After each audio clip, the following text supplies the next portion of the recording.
አውተንቲኬሽን እንሰጣለን። ያ ማለት አካውንታችሁ ሀክ እንዳይደረግ ሁለተኛ አካውንት እንዳትከፍቱ ቼክ ለማድረግ እንደማንኛውም ፕላትፎርም ፌስ አውተንቲኬሽን ያስፈልጋል። ከዛ ሪል አውተንቲኬሽን የሚለው ነገር ላይ ነክተን አሻራ እንሰጣለን ማለት ነው። እንግዲህ አሻራ ስንሰጥ ሌላ ፕላትፎርም ላይ እንደምንሰጥ ነው እዚህ ጋር የምንሰጠው። ያው ወደ ካሜራ አስጠገው ይላል። ከዛ እንጠጋለን። እንዲሁ እያደረገን ከሰራን በኋላ ካስገባን በኋላ ወደዚች እንደዚህ ላውድ አድርጎ ያሳልፋል ማለት ነው። እንዲሁ ኮምፕሊት አለ። ቀጥታ ከዚህ በኋላ የምንሰራው ነገር ምንድነው? ሆም ወይስ ሩም ከፍተን መቀመጥ ማለት ነው።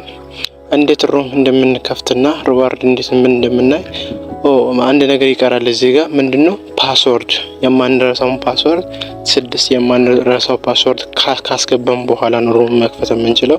አለዛ ሩሙን አያስገባም። በቃ ከዛ 6 ሩም ከከፈተን በኋላ ከታች እንደምታዩት የቤት ምልክት አለ። እሱን አንድ ጊዜ ነክተን እንከፍታለን ማለት ነው። ሆም ላይ እንሄዳለን። ሆም ማለት የመጀመሪያ ፊት ለፊት የምትገኝ አይከን። ከዛ እሷን እንደነካ ነው ከዚህ ከፊት ለፊት በኩል የቤት ምልክት አለች። እሷን አንድ ጊዜ ነክተን ወንበራችን ከፍተን እንደዚህ እንቀመጣለን።